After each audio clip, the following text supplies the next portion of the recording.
everyone, and welcome to this week's episode of Grim Scenarios.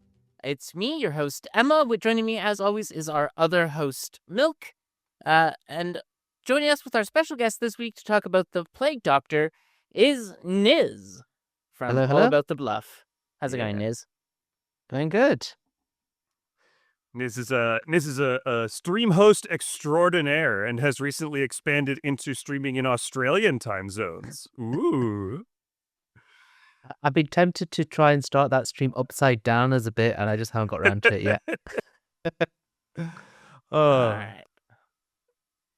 Well, this week on Grim Scenarios, we're going to talk about the Plague Doctor. The Plague Doctor is an outsider. Their ability is, when you die, the storyteller gains a minion ability. That can be an in-play minion or an out-of-play minion. Their one-line tag is, the Plague Doctor brings an extra minion ability into play. And their flavor text is, you're supposed to say this with some sort of accent that's written out. It's, please stay still. Thanks need time for Hilink Mir. Very good. Pretty That was good. very good. It's impressive. I was wondering if because I know you do those extemporaneously, so I was wondering if you were gonna hit. I think it's supposed to be like it's supposed to sound like a real Plague Doctor.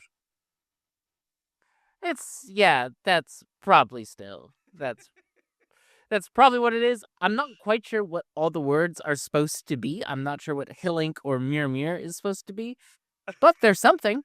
I messed around. I actually messed around with thinking about this for quite a while. I'm pretty sure Hilink is healing. I think it's things need time for healing, but I have no idea what Mir is. Very good.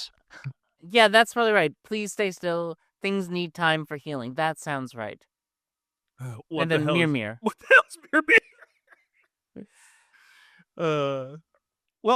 Yeah. The Plague Doctor, everybody. This is another in our, I'll say in the long line of try not to die outsiders. There's a whole bunch of these type of characters. We haven't actually done one of these yet for the deep dives, so we'll probably talk a little bit about just the general kind of play pattern of avoid your own death type outsiders as we go through.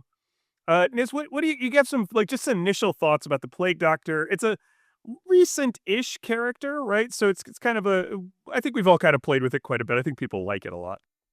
Is it that recent still? I feel like it's been out for quite a long time now. It's got to be years, right? I have no idea. Yeah, it's been out for several years, I think. Yeah. There you go.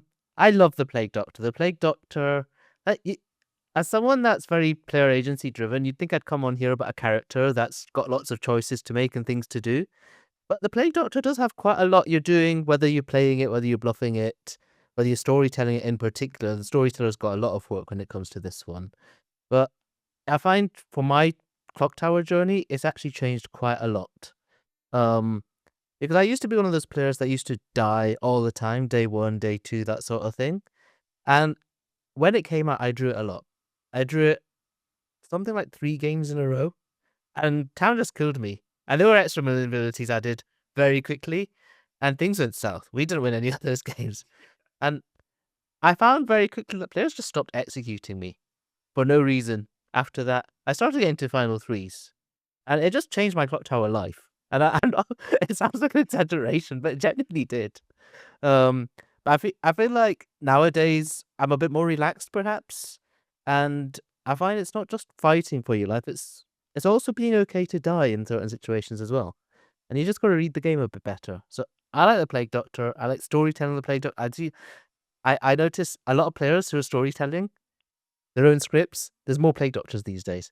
They love adding Plague Doctors to their own scripts when they're storytelling. Because we all want that ability, don't we? Yeah, for sure. And I think one of the things about Plague Doctor that I'm certain we'll talk about, and about maybe about the avoid your own death sort of outsiders in general, is it's not always about not dying. It's about dying in the right moment in the game, right? You still kind of have to accept that you may get killed at some point in the game and you're going to do something bad to the town, but it's about trying to avoid the worst possible outcome of that situation. Yeah. I did just want to flag, of course, that the Plague Doctor has several jinxes. This is because, of course, there's several minion abilities that don't make sense when the storyteller has them. So I'm just gonna run through these quickly. It's jinxed with the Baron. The Baron is ability is, of course, there's extra outsiders in play at setup. That doesn't make any sense if the storyteller gets it. So there's a jinx, which is essentially that if the storyteller would gain the Baron ability, instead up to 2 players become outsiders. Similarly, the storyteller gaining the Boon Dandy ability doesn't do anything because the storyteller in normal games can't be executed. So instead, a player becomes the Boom Dandy if the storyteller would gain the Boom Dandy ability. Same exact thing, jinx for the Evil Twin, because again, it would not make sense for the storyteller to have the Evil Twin ability. So instead, a player becomes the Evil Twin. With the Fearmonger, the storyteller can't nominate, so instead a minion, they don't become the Fearmonger, but they gain the Fearmonger's ability in addition to their own. That jinx for the Fearmonger also works for the Goblin, the Scarlet Woman, the Spy, and the Wraith. All these abilities go to a minion who's already in play, who is not that minion generally. Technically, you could give a player who's already the Goblin ability. I would recommend against doing that. That seems a little silly. 2 Goblin abilities don't do anything. Same with 2 Fearmonger abilities. I guess 2 Fearmonger abilities technically does do something because they can make Pick one choice with twice? one of their Fearmonger Yeah. abilities and another choice with their other Fearmonger abilities, and both would trigger the win condition, but sort of stupid. Yeah. Finally, there's a Marionette jinx. If the storyteller would gain the Marionette ability, one of the demon's good neighbors becomes the Marionette instead. I think all pretty much functionality, right? Yeah, these are all jinxes Yep. just because, these are all characters where what would it mean for the storyteller to be the Marionette? No one knows, because that doesn't make any sense. So instead, a player becomes the Marionette. So they're divided into player becomes abilities, which is Evil Twin, Boon Dandy, Marionette, and minion gains abilities, which are Fearmonger, Goblin, Scarlet, Spy, and Wraith. All of these, I think, make a level of inherent sense if you think about them, but that is the situation. I know with the Boom Dandy, some people still run it with the previous jinx, where the Plague Doctor dies and the Boom Dandy goes off immediately. And I do think that's a lot of fun run either way, whether you give it to a minion or whether you just blow up town immediately. Yeah, the jinxes were regularized recently, so these sort of unique jinxes like the Boom Dandy one were deleted. So I think maybe as we get into talking about how to play the Plague Doctor, what you do when you flip your token and you see, it's the Plague Doctor. I think it's worth just kind of talking for a couple of minutes about the general pool of minions outsiders that have these sort of try to avoid dying or something bad happens to town abilities. We really learn about these types of outsiders immediately when we start playing Trouble Brewing, because the first of those that we encounter is usually going to be the Saint. And then we have a few in Sex and Violets, in the Sweetheart, the Barber, to some extent the Klutz, and then in Bad Moon Rising, we have the Moonchild that sort of has the same kind of something bad could happen to town if I die. And there's a kind of, I think, a range of them. Some of them do something passively. Some of them, something happen, they have to pick someone when they die and something bad might happen because of that. The Plague Doctor is in that sort of passive group of outsiders.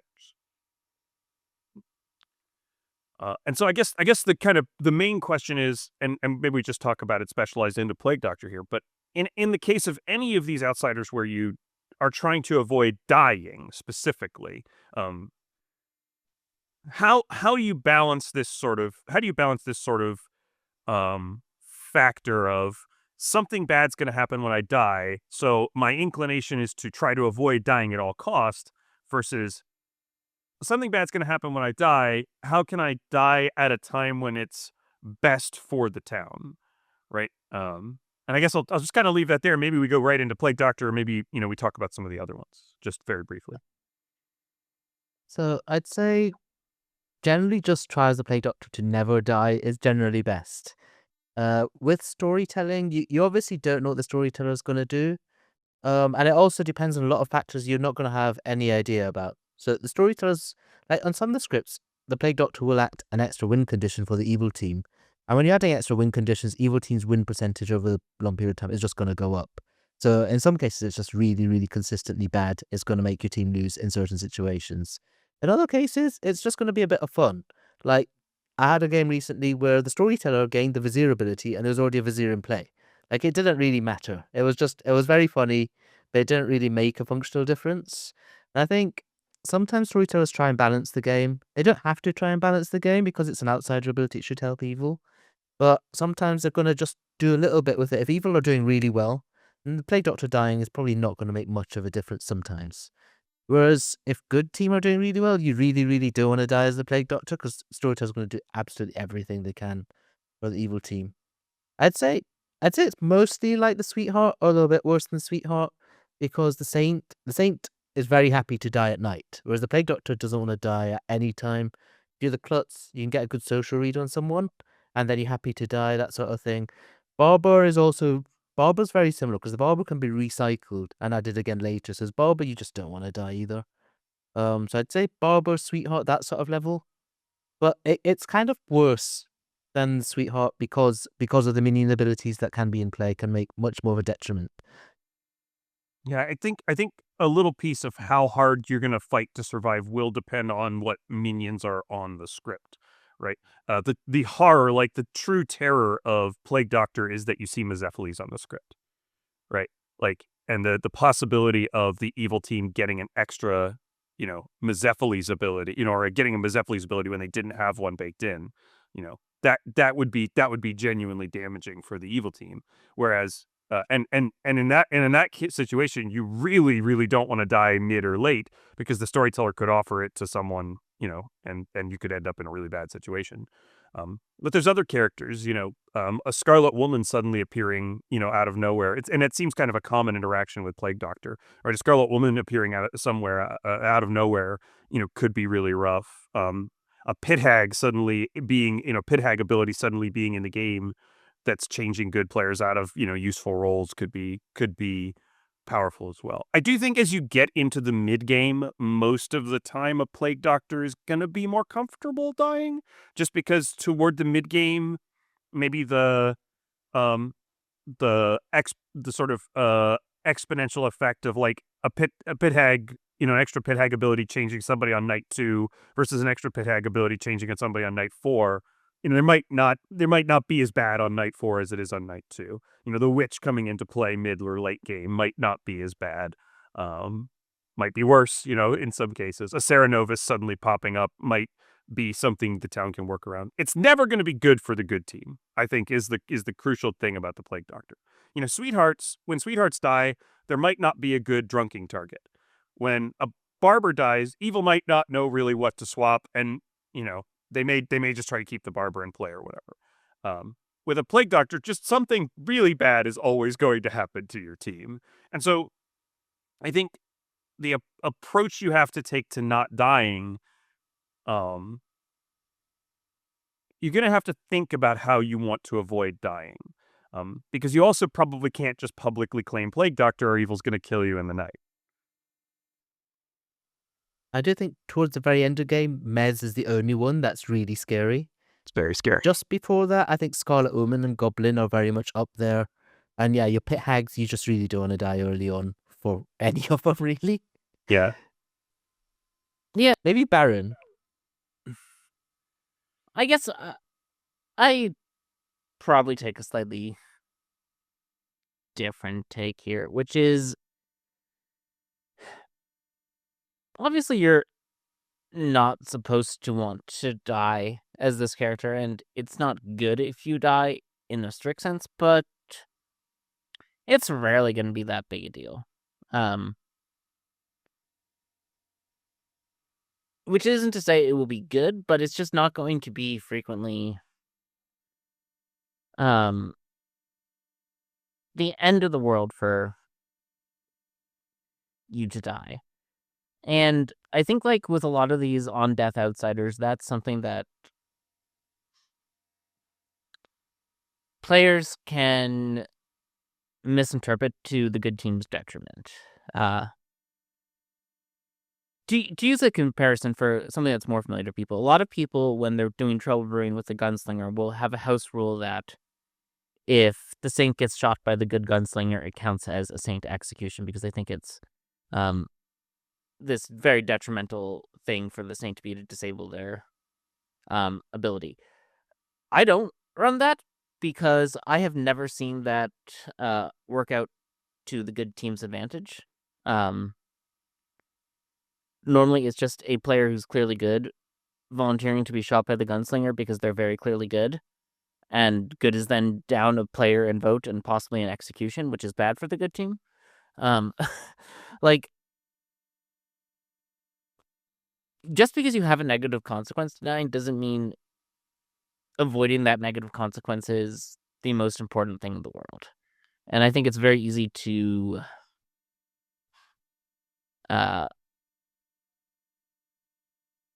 I think, get over concerned about that.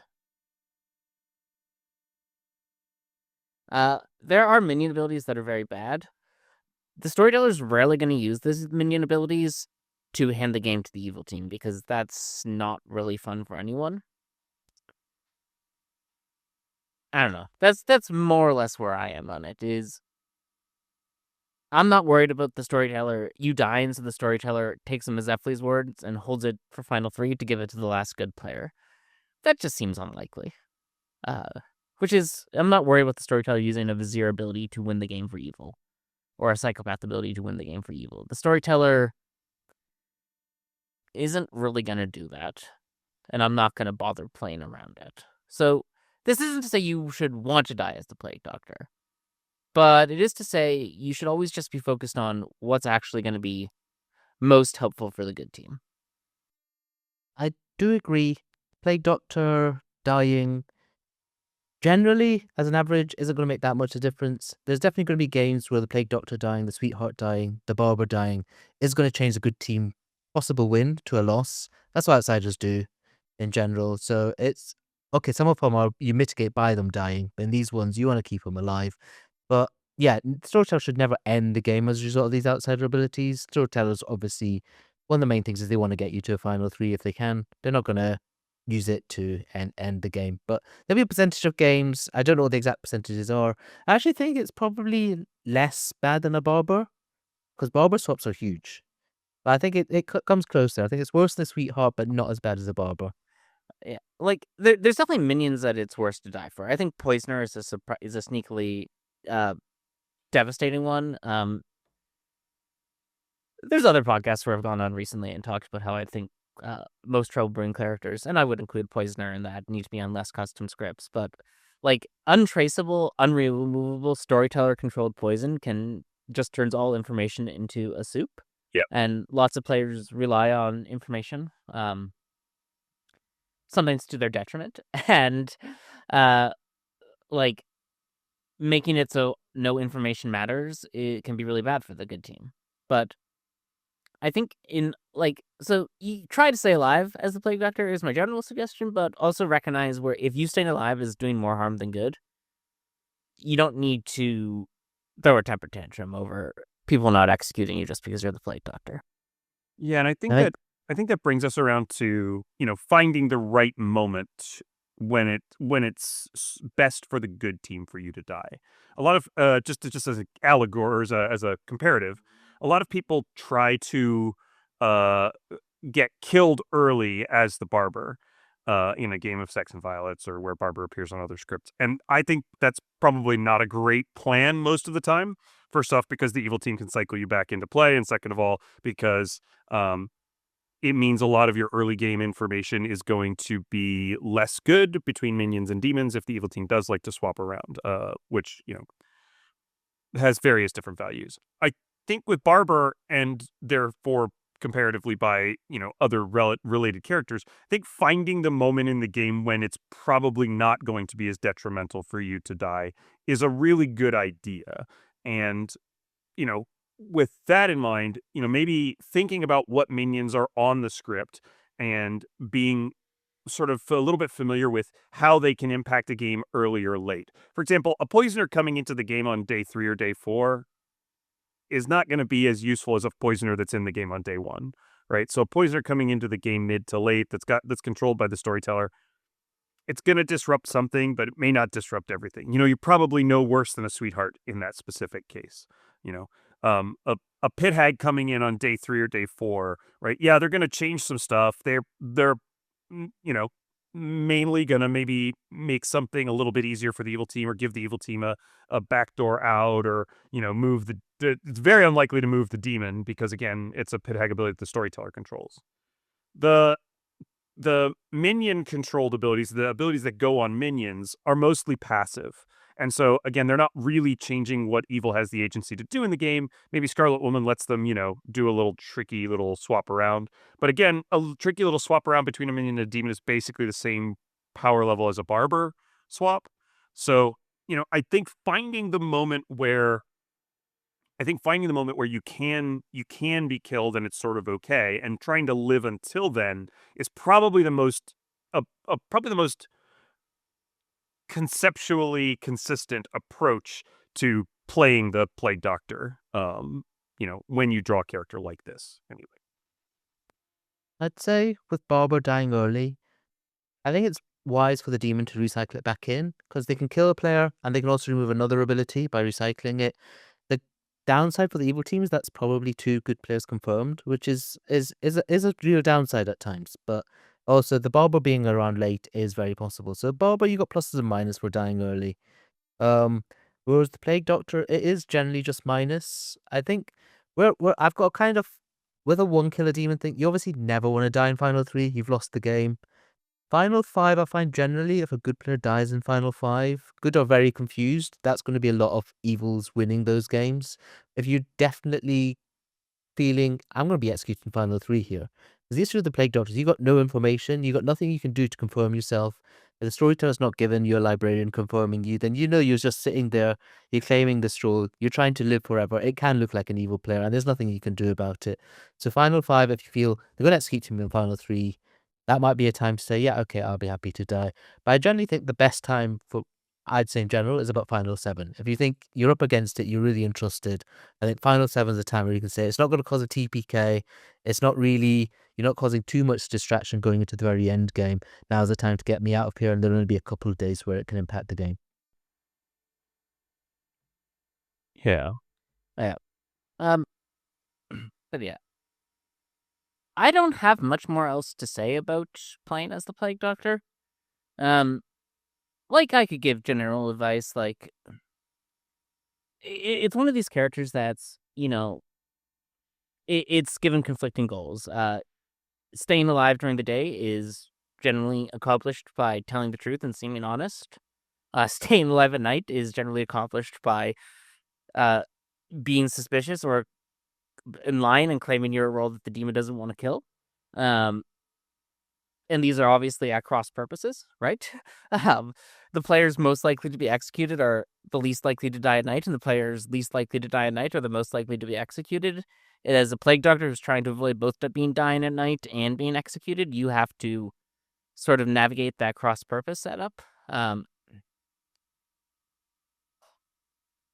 don't think that's particularly Plague Doctor specific as a problem, but I do think it's worth saying, like, these characters that require you to walk both lines simultaneously are super interesting, and I think it gives you a lot of choice in how you play it. I tend to think with these characters, a lot of time you're better off being honest and hoping the demon has something better to do than kill you. Which they might. And some demons are mean to their storytellers and won't kill Plague Doctors even when they know about them. Yes. Yep. So if you like, it can be, you can get a social read if you go for the let's just make sure town doesn't kill me plan. Generally that's what I would recommend for this, is the demon's going to do what they're going to do.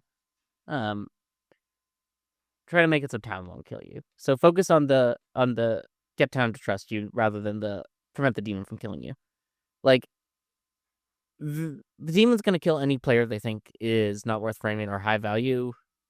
Like, if you want to always claim to be the steward who saw someone as the plague doctor so that the demon won't want to kill you, that's all well and good, but you might look evil and get executed anyway. Do you think, I guess it doesn't really matter to the plague doctor. I was thinking about this was kind of a question that popped in my head was whether the plague doctor cares if they die in the night or they die in the daytime. I think Not really much difference. yeah, I don't think there's much difference. I think there's like maybe a slight advantage to dying in the night on some scripts where you are a little bit more you'll be a little more trusted after you die in the night. But I don't think you care if you die in the day or in the night. In some cases, you might prefer to die, especially toward the mid game. You might prefer to die at night just because it means a different player isn't dying. But I think most of the time Yeah. you want suspicious players to die, like players you think are potentially the demon, and that's usually not yourself. So it's hard to sort of navigate when it is that you want to um and I won't say throw yourself to the wolves, but sort of to let go of trying to really defend yourself or let go of trying to hide your role. I don't know how much advantage there is in trying to hide your role as something. I've struggled with this recently in my play. I don't know how much advantage there is in trying to hide what you are as the plague doctor to avoid getting killed. Like either you get killed and a piece of useful information that the good team might gets spiked, or a piece of useful information that the good team might gets killed and you live, and then later in a bit. I think I don't think there's that much in the balance. I kind of gonna disagree on this one, actually. I do think what you're saying is a very viable strategy, about being honest. But I just think knowing where the Plague Doctor is a really valuable source of information to the evil team. They know there's this button they can press to add a minion ability as and when they want or need it, and they can do it at the worst possible time for the good team. So for me, I think if you're the Plague Doctor, you should be lying. It's going to help your team, I feel. Even though you may look more suspicious, I think you should very much lie. One thing a lot of players do to try and get out of claiming the role is do a role swap early on. And I don't mind a role swap so much, but the problem with role swaps is they usually fall apart after a day or two. And as a Plague Doctor, that's just not long enough. So my preferred strategy to try and live as long as possible as the Plague Doctor is to claim a different outsider, because you're not messing up the outsider count, and it might well not be in play, particularly if it's not a Baron game. You've got more chances of getting away with a bluff as another outsider and carrying it to the late game, and people not realizing, hey, you're actually really, really dangerous to kill, and maybe you're confirmed by outsider count as well in certain situations. So I feel you should just lie, try and keep it hidden, and try and get trust as a different outsider sometimes, or maybe pivot into an out of play character later on, because you're going to be pivoting in and out of things. And if it's really going badly at that point, it's sort of like a Raven Keeper, then you fess up. Yeah, I'm the Plague Doctor, I've been hiding. And people kind of accept that. I've noticed the meta seems to be, if you're just claiming Plague Doctor to the start, people will just kill you, because they're like, you shouldn't be telling everyone that. And if you are that, it's time to go.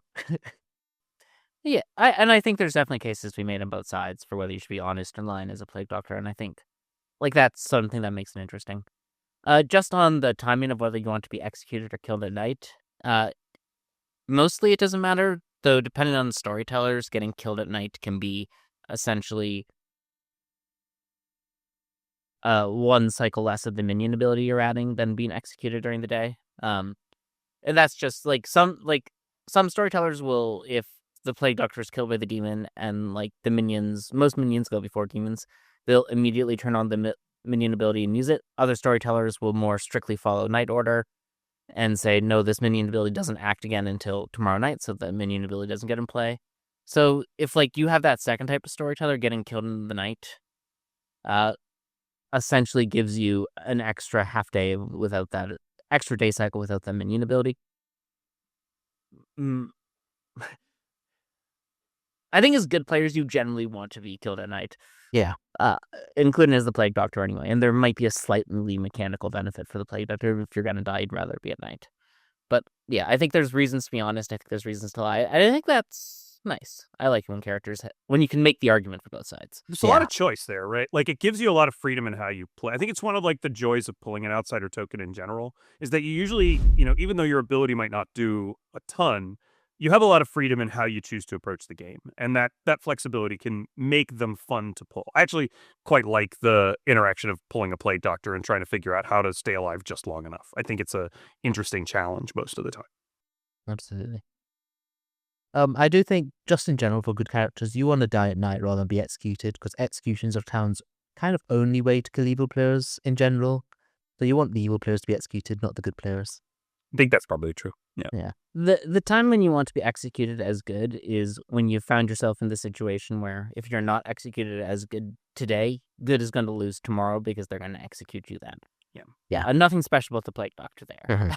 It's everybody. And generally, for any good townsfolk, no matter how cool you think your ability is or how bad it is you think for your outsider ability to die, if you're in the situation where if they execute you on 5 or 6 alive, good will win. And if they don't execute you on 5 or 6 alive, they're going to execute you on 3 alive and good will lose. I think it's a nice point to emphasize with the Plague Doctor because it has a bad on-death ability. It's also true for the fortune teller, the soldier, the washerwoman, the steward, the mutant, the drunk. It doesn't matter. You're all saints on Final 3. That's right. So if they're going to execute you on Final 3, if they don't execute you on Final 5, get yourself killed on Final 5. Some players do play with the I'm going to fight my execution all the time. I also think that's a viable strategy. If you know it's good, I'm just going to fight for myself. I'm going to stand up for myself. I think that's fine. You can argue for yourself. It's up to other people if they want to kill you to kill you. You don't have to always volunteer to die when you think it's gone wrong. But Yeah. I think it is all right to do that as well. And it's important to sort of, in the core rules of the game, right? When it does happen, when you do get executed, even if you didn't want to, or when you die when you didn't want to just accept it and be okay with, well, this is, we're gonna have to live in this world now where I didn't live till Final 3. I mean, if you can't execute good players, the game just doesn't work. It just Yeah. doesn't work. It's not fun for anyone. So you got to accept it's going to happen. And it's fine. And it happens to us all the time, right, Niz? Shall we get into bluffing with the Plague Doctor token? I think we talked a good deal about how to play it when you pull it. This is again, we kind of can talk a little bit more generally about the sort of, hey, I don't want to die because bad things will happen if I die rolls. But the Plague Doctor in specific maybe has a little bit more leverage in that by being able to point at more specific bad things that could happen. So if you're an evil player and you want to bluff Plague Doctor, maybe you have more that you can do than maybe the sweetheart who just sort of says generically, oh, well, somebody might be drunk after this, I don't know. What do you all think? Step 1 to bluffing as the Plague Doctor is look at the minions on script and make sure it's bluffable. If your script minion abilities are Baron, Widow, Vizier, Organ Grinder, good players will notice when any of those abilities enter play through the Plague Doctor, generally, because the Widow requires it. The storyteller can't even self-poison if they have the Widow ability. They have to poison someone and tell the Widow's play. The Vizier requires it. The Baron generally is going to turn a good player into an outsider. And what was the Organ Grinder? I guess the storyteller could choose to be drunk for the rest of the game. Like, if that's your script setup, I have some questions, but... We'll talk about that in a minute. Why is the Plague Doctor unbluffable? But look at the minions on the script and look at what's plausible. And if the minions don't allow for the Plague Doctor bluff to seem real after you die as a minion bluffing Plague Doctor, maybe don't bluff Plague Doctor. Or if you're gonna bluff Plague Doctor, be prepared to be known as evil and be thinking about that. How you being known as evil governs everything you do before then. Yeah, this script is the script we have as our exemplar script here is A Plague of Minions by Ben Burns, which is the character reveal script for Plague Doctor that came out when the character was released. And to Emma's point, right, there is a nice mix here of abilities that would be known potentially if they come in play, like a pit hag or a witch or something a minion would have to claim like Goblin, versus, I think it's hugely valuable to bluff Plague Doctor here because you can imply that a poisoner has come into play, and suddenly you've just shed tons of questions on all of the information in town. Like anybody could be poisoned because I'm the plague doctor, and now there's a poisoner. Poisoner's like a dream thing to have Yeah. on script for a plague doctor. Like it's horrible for the good team. It's really really hard for the good team to solve, and for the evil team to bluff plague doctor with a poisoner on script. It's just like now somebody's poisoned. It's like the sweetheart, but it's moving around. You know. I think Plague Doctor is an absolute top tier bluff. Because you can just start the game claiming whatever you want, because Plague Doctor is generally something you back into, and it's like you were looking suspicious anyway. Yeah, that's what a Plague Doctor would do. Yeah. And on this script, yes, they're kind of quiet. You're not getting announcements straight away. Although I had a game recently where there was a fearmonger announcement night 2 after the Plague Doctor was executed day 1. And the fearmonger was in play at the very start of the game. Everyone thought it might be confirming either an because what the plague doctors they claimed evil goon on day 1. Yeah. And so town were like, well, either the evil goon or the plague doctor, the fearmonger's been added. But the actual goon had turned evil night 1 via the fearmonger. So it came night 2. It sort of confirmed the plague doctor ability to the people who believed the plague doctor, but the ability was something else entirely, which town never tracked. So Yeah. you can be over reliant on the public reads. There might be something else entirely going on though, so you got to keep that in mind. But I think bluffing Plague Doctor you can always do as an evil, even if there's a Plague Doctor in play. Double claiming the Plague Doctor, like, are they going to kill the Plague Doctor as a result? Like, you've still got a result there. You've got a new minion ability replacing your minion ability anyway. So I think it's a really top tier bluff, and often town will just not execute you. It's kind of like Saint in that way, but without the stigma of saying, if you execute me, you will lose the game, it will end instantly. You're saying, if you execute me, it'll be really, really bad, but you can do it. I think yeah, sorry, I was just gonna pitch in that I think that kind of double claim idea that you mentioned is, it opens itself up to that thing that people who are in double claims always say, which is, I'm fine to die today as long as you kill them tomorrow, right? And Yes. it's that kind of nice ability to sort of manipulate town by being in a double claim, which I think people don't value enough most of the time. I'm a horrible person. I once double claimed the Plague Doctor, got them executed, and survived myself to final 3.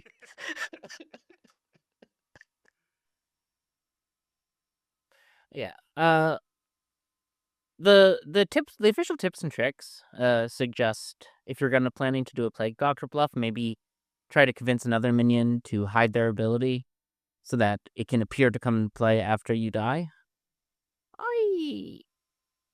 I have some thoughts on that idea, so I'm curious what other people say.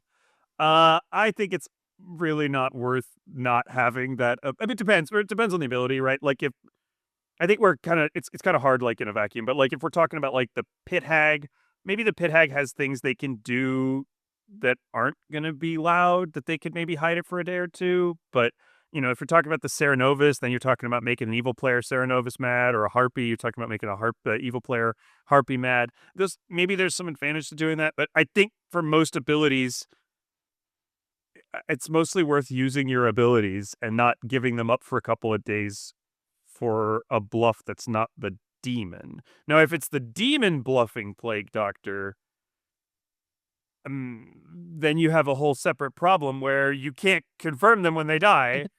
Yeah. Faking their new minion ability for after Yeah. the demon is executed It's is not gonna work for you. On the script, maybe there's something in Lil Monster that you can like. I mean, I think it's very niche, is what I'm saying. I don't think it's necessarily a bad play. I think it's a very niche play that you really need to be in the right situation where the minion wants to be the one who's confirmed, and specifically a dead minion. Dead minions almost never care about being confirmed good, from my perspective. So I don't know, Niz, what do you think about this one? I think generally with minions, you want to be, if you're planning on dying, you want to be an informational role, like a Mhm. village idiot, where you can lead town astray, especially your demon's going to kill you. I don't know that you really want to be the plague doctor. I don't think you really want to hide your abilities there. There are two instances where I like the demon plague doctor. That's with the boffin abilities, where there's a Fangu, and you Sure. get an ability when the Fangu jumps. Or imp. Or if there's an imp in a really, really bad situation and the storyteller's hinting to them, Star Pass. There's something wrong happened. Star Pass. Give them the bluffing ability. Like it might be near Genja or something. I think Boffin Plague Doctor works there, where you actually have the Plague Doctor ability. And you can just try and get confirmation by dying and saying, yeah, that was a Plague Doctor. Fangu's a bit tricky because of outsider count, but Imp Yeah. particularly, I'd like to see some more Imp buffins with the Plague Doctor. I think that'd be a lot of fun. Yeah. Uh. Yeah, I think it's cool. I generally think it's, you just say you're the Plague Doctor if people try to kill you. Yeah. You don't have to prove. Hopefully, the script is built well enough that you don't have to prove it, right? That the proving it, like I mentioned before, isn't even that important because maybe you're more advantaged by like a hidden evil ability that can't be tracked. A Scarlet Woman, a Poisoner, a Goblin, whatever. Yeah. I generally don't think people, at least that I played with, the groups I played with, aren't really looking for proof. Prove you're the Plague Doctor once you're dead. I do think it's important once you're dead, you out as the Plague Doctor and let people know so that they can solve the game. Like hiding as a Plague Doctor once you're dead, I think is really, really bad. But once you're dead, I think it's important you say it. And whether you proved or not doesn't really matter too much. Like if they executed you because they didn't trust you in the first place. Yeah. And not every character gets to be confirmed good once they're dead. So it is fine. It's just another character. And if you're a minion bluffing Plague Doctor, the same applies, right? They didn't trust you, so they killed you, and you don't need to prove yourself after you're dead. There's not that much of an advantage to it. You can just be evil and dead. Maybe the only world where that's an advantage is if like you were confirming your demon somehow, and it would look good for you to be good. But that's a pretty complicated. I think that's a pretty complicated play to set up for it to work out exactly. That one minion has hidden their ability for the whole game, then the other minion is claiming Plague Doctor. But if you're claiming, there's too many moving parts. You can't set that up, Yeah. I think, in a way that's going to work.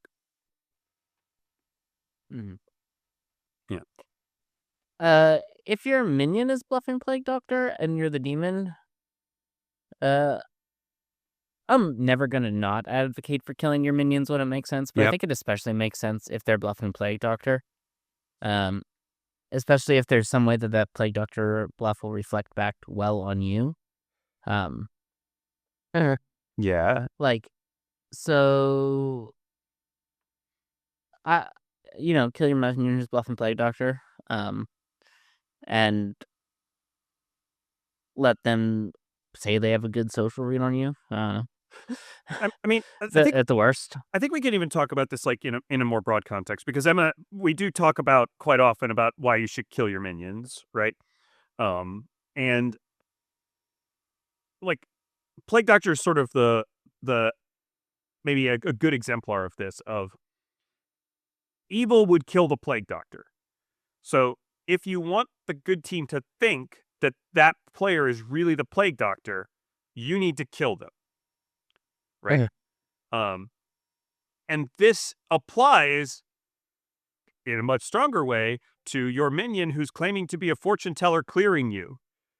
You need to kill that player because they're clearing you, and they would die if they weren't evil, right?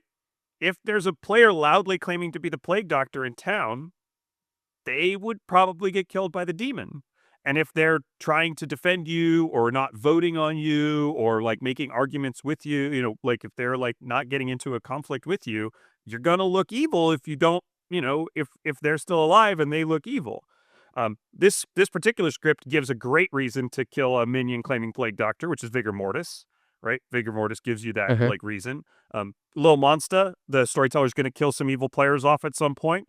To make sure that the game has a satisfactory ending, right? So both of these demons encourage the evil team to claim Plague Doctor. But even if it's a totally different demon, even if you don't get an advantage for getting killed in terms of something mechanical, dying in the night makes it seem like you are actually the Plague Doctor and something bad has happened to the town.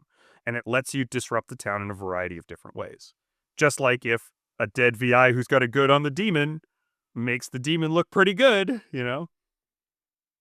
So I do feel with killing minions, generally you do want the informational ones. But if you do think there's a lot of informational rules alive and you want to frame them, then I do think killing a minion that's suggesting Plague Doctor and then you've got a drunken like a poisoner going on, that can work. But on the other hand, those minions are generally going to take an execution before you. And maybe they might take the execution in Final 3. So there's pluses and minuses. I do feel like it can be player dependent. If you've got a player that's kind of quiet and not a big solver, not a big influencer, it's probably better to let them take the execution than kill them and save time the bother. Yeah, it's always contextual. But if people are trusting your minion who's bluffing Plague Doctor, kill them in the night. Yeah. Let them try to use that trust that they've gained to help you. They're not going to be executed anyway. So and it will make them even seem more good, and their weight of their social trust in you more good if you just kill them off at a reasonable time. And depending on the script, it might open up the possibility for you to claim Goblin now, right?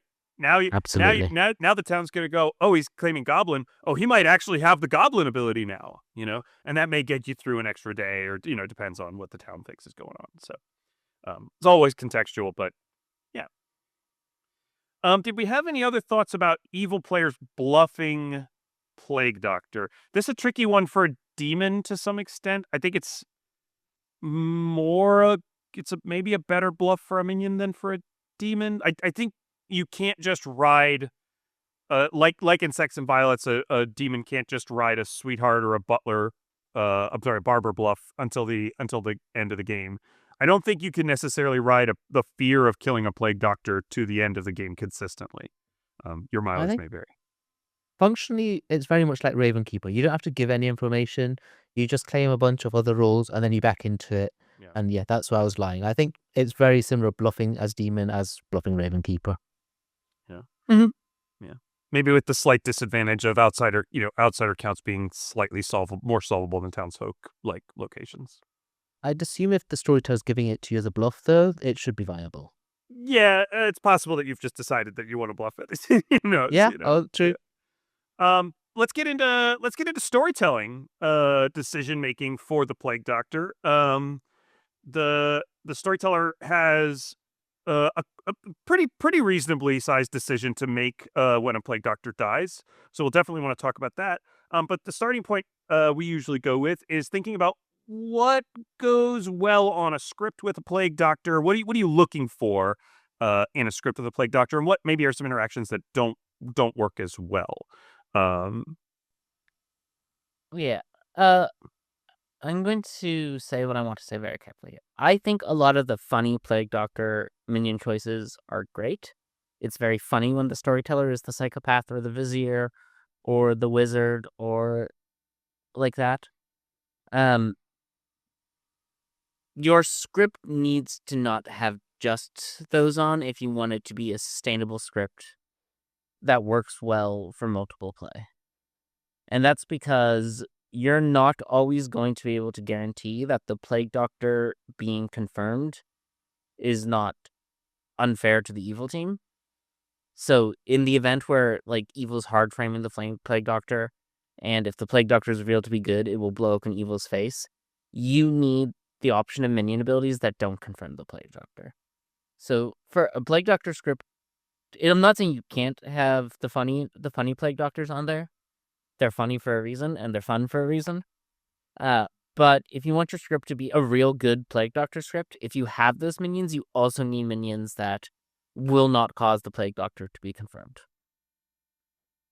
Because sometimes as a storyteller, you're going to be in a situation where confirming the Plague Doctor is not fair to the evil team. Yeah, that goes back to what we mentioned about bluffing earlier. Yeah. I'd say storytellers with Plague Doctor are far more interactive in the game than almost any other character, because with some of them, you really bring your storyteller actually into the game almost as a player themselves. And Blood of Clocktower does have this thing where storytellers are part of the game, unlike some other social deduction games. So I really think the Plague Doctor really brings them into the game.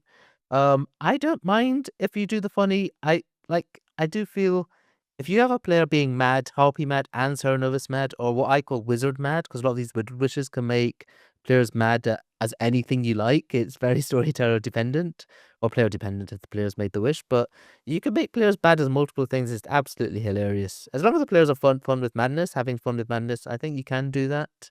There are 3 characters I think I prefer not to see on Plague Doctor scripts. I think it goes with nearly everything. One is Barber. I just feel Barber and Plague Doctor interaction, it can be a bit too much for the good team. You give evil team too many tools. If it's on the script, sometimes you have both in play, and I think that's a bit much. And the other 2 I don't like are Spy and Widow. So I feel part of the Plague Doctor's job is to try and hide. And even having that information, I feel it just makes it a bit less interesting, a bit less fun. So I think those are the things I think you can do it. Like I'm not saying never have a spy on Plague Doctor's games, but you can absolutely do it. It just makes it a bit less fun for the Plague Doctor who's trying to hide and it doesn't really matter. Yeah, I tend to think between Spy and Widow, Widow's a little better with Plague Doctor. Hey, it's me, Emma. I don't like jinxes. Like the Spy is jinxed and the Plague Doctor and the Widow isn't. So that's always better. And then also with the Widow, like you can if you're gonna gain the Widow ability as the storyteller, I think like that's fine, and you can just tell the Plague Doctor there's a Widow in play now, which I think sort of completes the circle of getting the permanent Widow poison down without confirming the Plague Doctor, because the Plague Doctor is the one claiming there's a Widow in play, so which makes it appropriately outsidery. I don't mind the Grim Peakers necessarily with Plague Doctor. Like, the Grim Peakers and characters who are trying to hide from the evil team always have this push-pull. It starts with Trouble Brewing with the Raven Keeper and the Soldier versus the Spy, where they feel like maybe they don't get to hide from the evil team because the Spy's in play.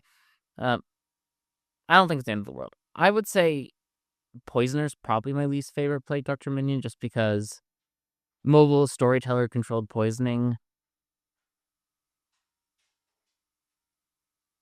it requires a very careful storytelling hand that I think a lot of people don't have, because it's sort of just like not fun or fair if the storyteller just parks the poison each night on whoever's most important to poison that night, and like good has no counterplay. You can't try to hide from the evil team poisoning. You can't try to kill the poisoner. It's just permanently there doing whatever is the most maximally bad at any given time.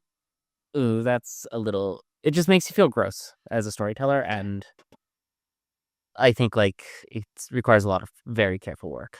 My typical approach to it is I usually just almost use it just like a sweetheart. Like I just dump it on somebody and just kind of leave it there. I know that's not necessarily the strongest thing you can do for evil, but like one player being poisoned for the rest of the game is already pretty strong. And kind of Widow does the same thing, and kind of Plague Doctor Marionette kind of does the same thing. Like there's quite a few of these that are just, it's sort of, you're just suppressing one player's information. And so it ends up just being kind of a more versatile sweetheart in a lot of ways. I don't know. And the storyteller's got a lot of responsibility there if they're going to take that ability to try and balance it a bit for both teams, even though using an outsider ability. You can always just not take that ability, right? Yeah. In the case of this script, which has 6 minions on it, of course you're spoiled for choice as the storyteller. But most of the time you can make a different decision, or you can make a decision to be measured in your use of the ability. It's you don't have to use the ability to its most damaging, fullest extent for the entire rest of the game. Yeah, and I think this is a nice point to flag that originally the Plague Doctor's ability was storyteller gains an out-of-play minion ability. That's right.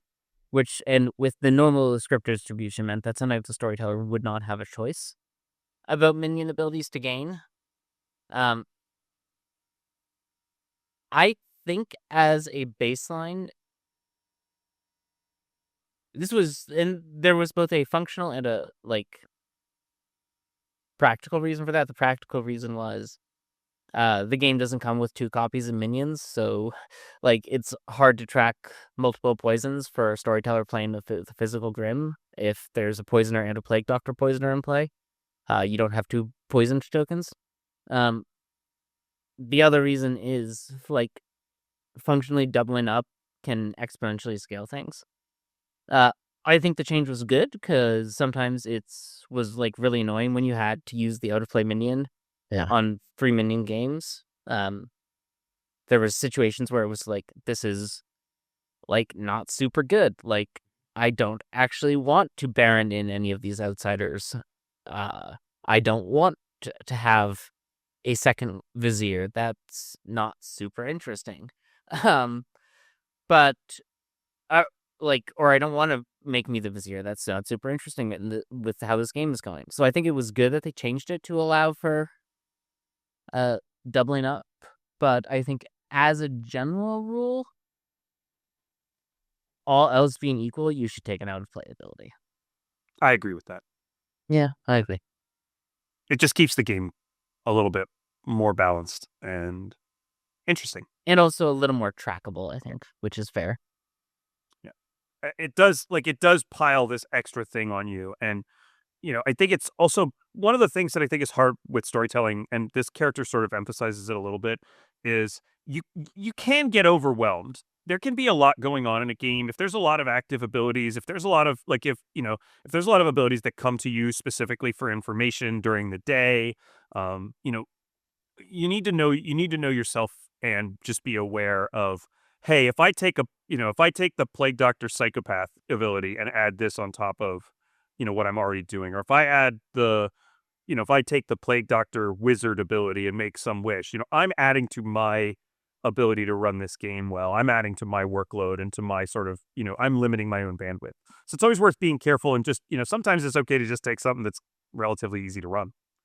If you've already got a bunch of characters that you're already dealing with, that you're struggling, that you're kind of balancing or juggling, just pick something that's easy to run, especially in person. We talk kind of from all the different contexts. In person, if you've got a juggler who's juggled, and you've got a savant you've got to get information to, and you've got dreamer info that you're trying to make sure you don't, you make sure is disparate enough, like maybe don't take something complicated with the Plague Doctor. Maybe just throw that goblin in there and let evil do their thing. In person, I think ideally take out of play, just because of reminder tokens and things you can put on the Grim. It's just a lot easier if you're not having to try and get duplicate tokens that you might not even have. Mm-hmm. Yeah, I think that's absolutely right. One thing I noticed when I was looking at there was a couple of things I was thinking about. What do I like on scripts with Plague Doctors? And I talked about the Goon interaction earlier. I do think Goon and Plague Doctor together, especially with loud minions that might have announcements, these sort of things are fun.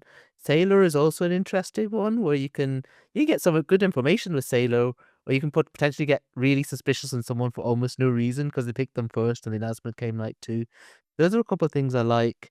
When I was reading this, though, there's an interaction I'd never seen, which is Minstrel Plague Doctor. Now, Minstrel's hard to add to a lot of scripts. I'm like thinking maybe I need to write a Minstrel Plague Doctor script, because on a Minstrel day, a Plague Doctor ability that the storyteller has is still active. And I've never seen that. Oh, interesting. I wasn't thinking about that, but that's interesting. Yeah. That's really interesting. Yeah, I think you should write that script, Niz.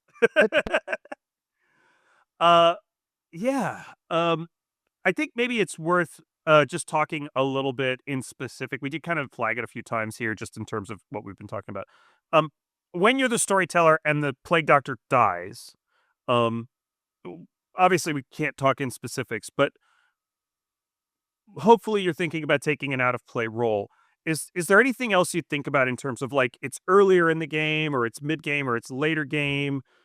What else do you think about in terms of, like, what ability you take? Do you just take something that you think will be kind of fun for you? Do you kind of try to do something strategic? Do you just sort of pick one that's not in play and just sort of kind of randomly? Like, how do you make choices with the Plague Doctor? I think this is, like, the big question with Plague Doctor, is, like, how do you make those balanced choices?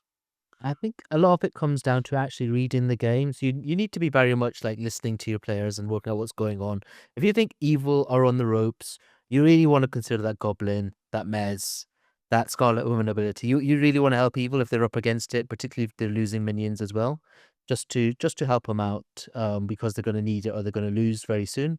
Whereas if good team are really on it, if the evil team are really on it and they're looking great, then you probably just want to do a bit more fun stuff that are entertaining. You're not really going to give them more help when they don't need it. Like, if good are already struggling, you don't want to really hurt them a lot. You can do something fun.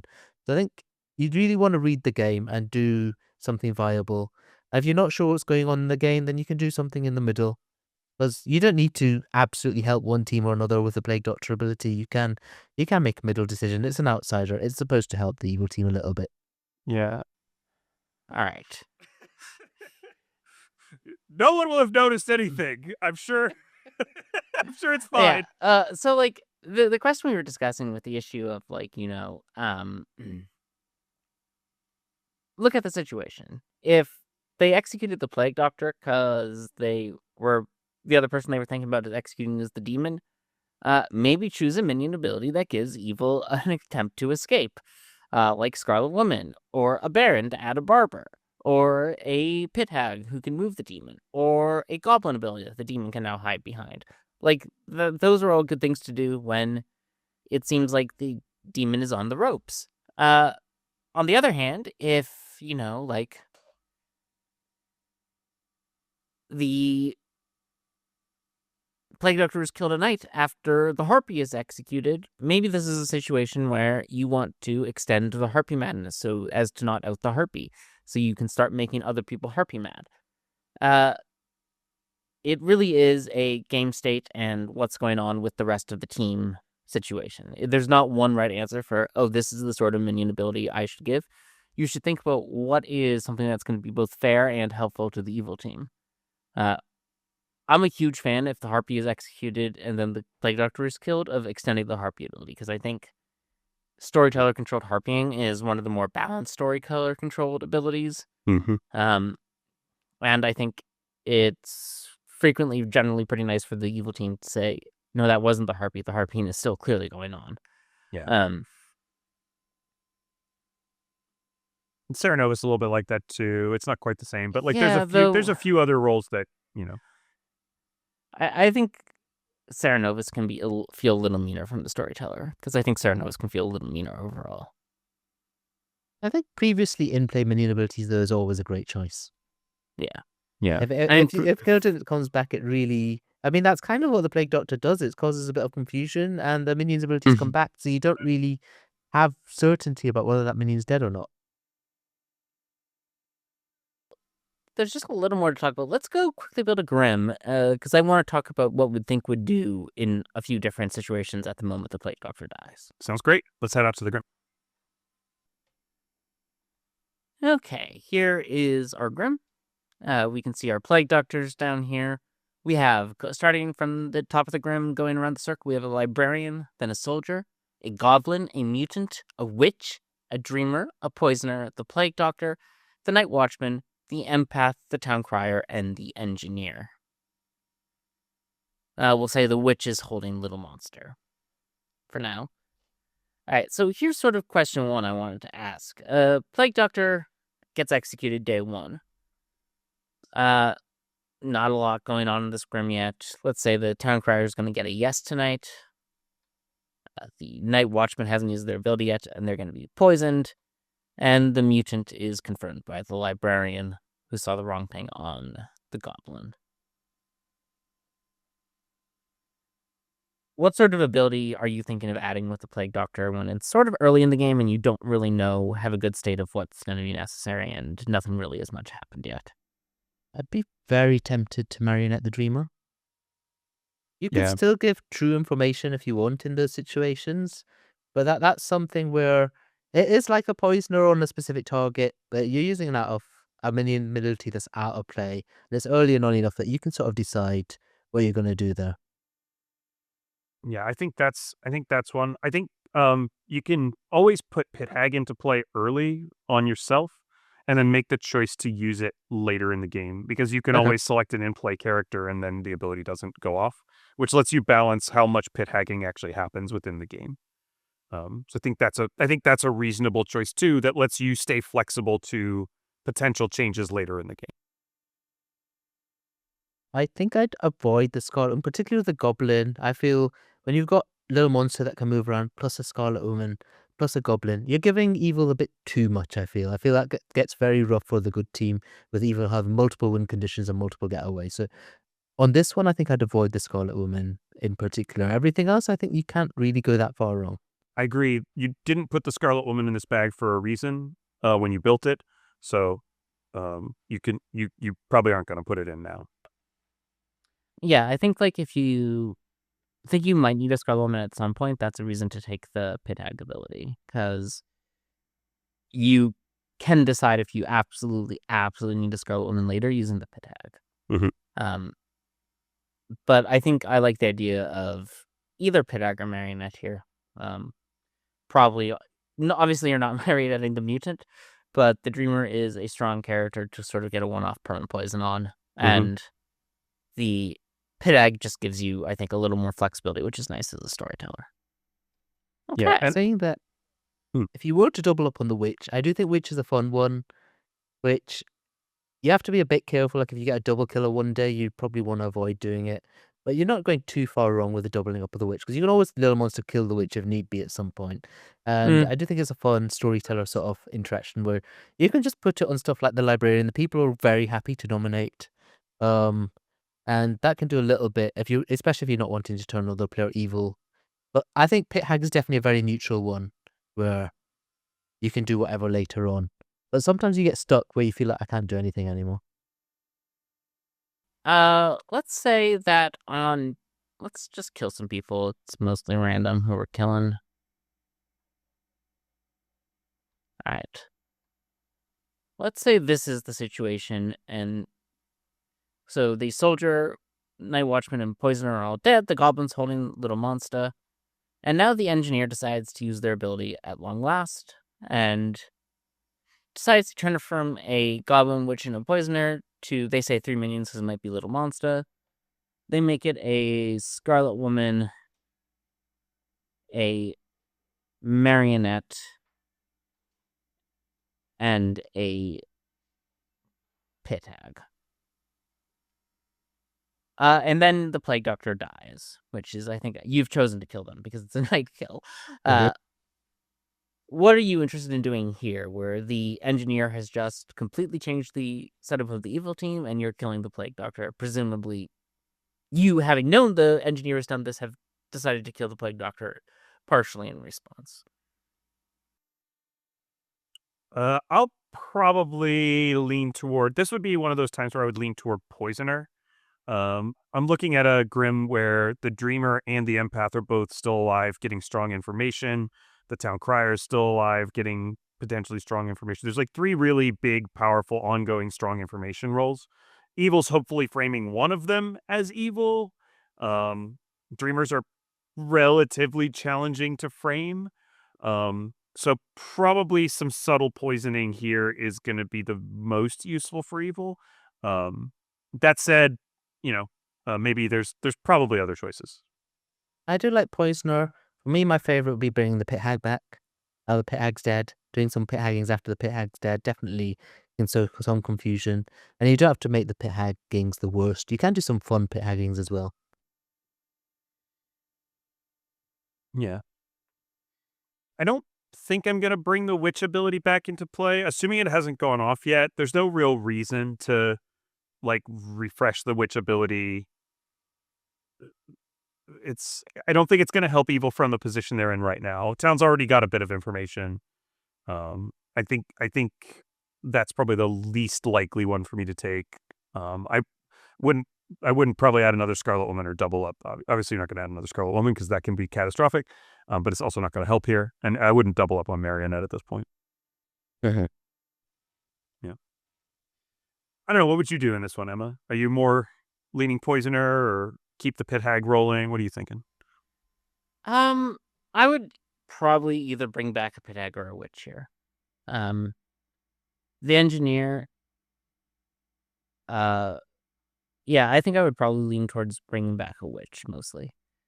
The engineer is going to be claimed to be hard confirmed, or the engine, like a Witch death, just is creating doubt on what the engineer says, which is always nice. Would you ever Witch the engineer?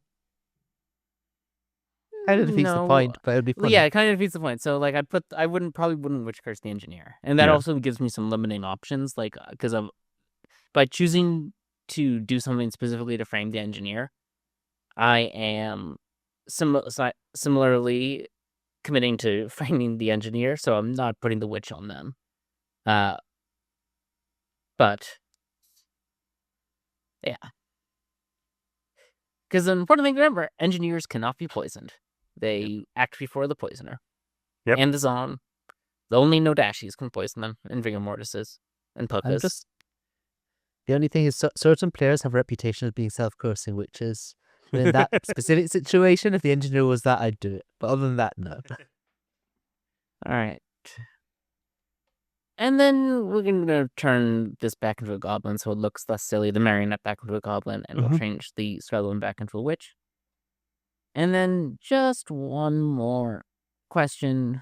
I'm going to kill everyone but our engineer, our town crier, our goblin, and our plague doctor, and then I'm going to kill the plague doctor going into the final 3.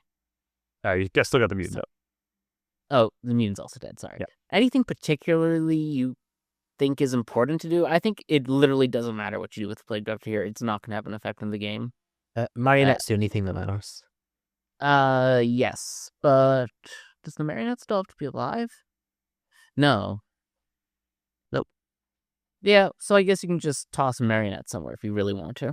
I'm not going to do very much here. The game is almost over. I want the players to be the ones who make the decision about how the game ends. You've got a goblin who's been doing goblin things, holding the baby. You've got an engineer who's spent their ability and is either trusted or not trusted. And you got the town crier, who's probably pointing at the goblin at this point as a minion. So I don't really feel the need to put my thumb on the scale here at all. I'll take poisoner and poison a dead player, maybe take pit hag and do something funny, but I'm not gonna